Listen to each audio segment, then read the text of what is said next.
отбасылық құндылыққа деген не деген сұрақта қоятын болсаңыз, 20 мен 40 жастың арасындағы жігіттердің көзқарасы басқаша қалыптасып қарайды. Отбасылық құндылық деген мынау деп. Мысалы 40 пен 60-тағы кісілердің, ерлі-зайыптылардың арасында отбасылық құндылығы не десең, ол басқаша қарайды. Мысалы 20 мен 40-тың арасындағы жас отбасыларға отбасылық құндылық не деп айтсаң, көбінде махаббатты айтады. Сезім керек, махаббат керек, әділ болу керек, адал болу керек деп айтады. 40 пен 60-тағы ерлі-зайыптыларға отбасылық құндылық не деп сұрасаң, олар отбасылық құндылық мына балдардың амандығы деп айтады.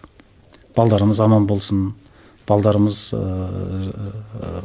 білімін алып, дипломын алып, жақсы жерге жұмысқа орналассын, ел қатарлы болсын, елдің алдына түспе көз тиеді, соңына түспе сөз тиеді, ортасында жүргеннің өзі деп, ол бала сөз сараптауының көбісінде баланың амандығына қарап сөйлейді.